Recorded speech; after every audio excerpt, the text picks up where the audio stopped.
नमस्कार दोस्तों। Allahabad high court ने एक ऐसा जजमेंट दे दिया है कि अगर आप महिला हैं, लड़की हैं, तो काफ़ी सोचने पर मजबूर हो जाएंगे। चूँकि मैटर ये है कि कल सुनवाई हुआ था इलाहाबाद हाई कोर्ट में केस को लेकर।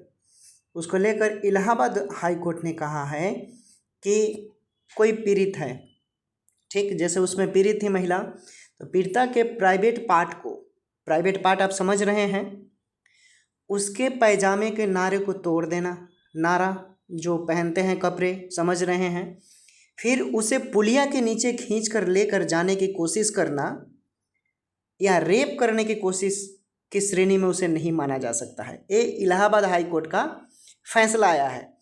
तो सभी को मालूम है कि अगर हाई कोर्ट, स्टेट लेवल पर हाई कोर्ट ही सर्वोच्च न्यायालय माना जाता है, उसके ऊपर जाते हैं तो देश का सेंट्रल लेवल पर सर्वोच्च न्यायालय, जिसे सुप्रीम कोर्ट ऑफ इंडिया बोलते हैं। उसके अतिरिक्त अगर इस लेवल पर देखा जाए तो खुद इस को पेश किया जा सकता है। इसमें हालांकि अब आगे निर्णय करेगा सुप्रीम कोर्ट की कहाँ तक इसका प्रिविलेज है। अब आगे इसको थोड़ा डिटेल में बताने का प्रयास करेंगे, क्योंकि मैटर ये है कि अगर इस तरह की एक्टिविटी जब फैसला आ गया है तो थोड़ा सा सोचने वाली है। अब चलिए मैटर यहाँ पर देखिए, आप यहाँ पर लिखा हुआ है ये कैसा न्याय है। यानी 11 साल की बच्ची के केस में इलाहाबाद हाई कोर्ट का फैसला जो आया है, इसमें महिला के निजी अंग पकड़ना और नारा तोड़ना दुष्कर्म की कोशिश नहीं है, ये हाई कोर्ट ने कहा है। आगे कुछ इसमें चीज़ें हैं, डिटेल अब आपको पढ़कर बताते हैं। इलाहाबाद हाई कोर्ट ने एक अजीबोगरीब फैसले में कहा है कि किसी नाबालिग लड़की के निजी अंग पकड़ना, उसके पैजामे की डोरी तोड़ना और उसे घसीटने की कोशिश करना दुष्कर्म या दुष्कर्म के प्रयास का मामला नहीं बनता।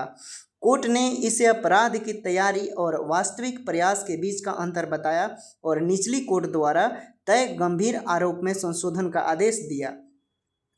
देखिए, और जस्टिस साहब का इसमें नाम भी दिया है कि जस्टिस राम मनोहर नारायण मिश्र ने आदेश में कहा कि दुष्कर्म के प्रयास का आरोप लगाने के लिए साबित करना होगा कि मामला तैयारी से आगे बढ़ चुका था। तैयारी और वास्तविक प्रयास के बीच अंतर है। और अभियुक्त का मैटर अब देखते हैं, इसमें क्या है। अभियुक्त पर आकाश पर आरोप है कि उसने पीड़िता को पुलिया के नीचे खींचने की कोशिश की और उसका नारा तोड़ दिया, पर गवाहों ने यह नहीं कहा कि इससे पीड़िता के कपड़े उतारे गए, न यह आरोप है। अभियुक्त ने पेनेट्रेटिव सेक्स की कोशिश की। आरोपी पवन और आकाश को कासगंज की एक कोर्ट ने आईपीसी की धारा 376 दुष्कर्म की श्रेणी का प्रयास किया था और पोक्सो एक्ट की धारा 18 के तहत मुकदमे के लिए तलब किया था। पीड़िता के परिजनों ने शिकायत की थी कि दोनों ने 2021 में लिफ्ट के बहाने नाबालिग से दुष्कर्म करने का प्रयास किया है, हालांकि राहगीरों के आने पर भाग गए। अब इसमें कुछ चीज़ें हैं कि सुप्रीम कोर्ट कह चुका है कि यौन इरादे से बच्चों के अंगों को छूना भी पॉक्सो के तहत ही कहलाता है, यौन हमला की श्रेणी में उसे बोलते हैं। अब यौन हमला क्या होता है, देखिए 19 नवंबर 2021 का एक फैसला था। सुप्रीम कोर्ट ऑफ इंडिया ने बॉम्बे हाई कोर्ट की नागपुर बेंच का एक फैसला पलटते हुए कहा था कि किसी बच्चे की यौन अंगों को छूना या यौन इरादे से शारीरिक संपर्क से जुड़ा कोई भी कृत्य पोक्सो एक्ट की धारा 7 के तहत यौन हमला माना जाएगा। इसमें सबसे महत्वपूर्ण इरादा है, न कि त्वचा से त्वचा का संपर्क। बॉम्बे हाईकोर्ट की एडिशनल जज पुष्पा गनेडीवाला ने जनवरी 2021 में यौन उत्पीड़न के एक आरोपी को यह कहते हुए बरी कर दिया था कि किसी नाबालिग पीड़िता के निजी अंगों को स्किन टू स्किन संपर्क के बिना टटोलना पोक्सो में अपराध नहीं माना जा सकता है। हालांकि इस फैसले को सुप्रीम कोर्ट ने पलट दिया था।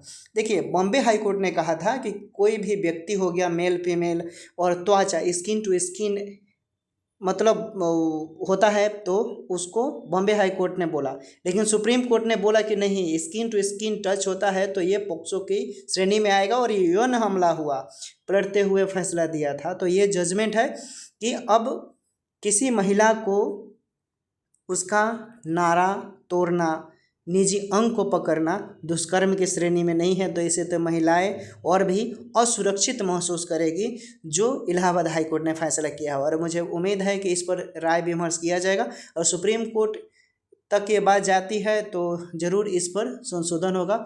और इसको पलटते हुए कि इसका स्टेजेस क्या होना चाहिए, अगर इस तरह का रहा तो कोई भी अपराधी रोड चलते लड़कियों के अंग, प्राइवेट अंग को पकड़ सकते हैं, दुष्कर्म करने का प्रयास की श्रेणी में नहीं आएगा। प्राइवेट पार्ट को टच करना, छूना, ये दुष्कर्म की श्रेणी में नहीं आएगा। सॉरी बोल देगा लोग, आई एम सॉरी, मिस्टेक से हो गया, यही ना।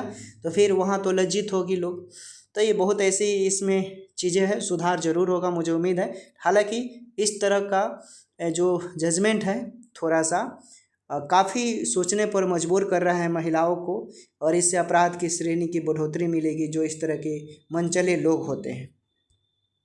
ठीक है दोस्तों, उम्मीद करते हैं समझ गए होंगे। Take care, bye bye.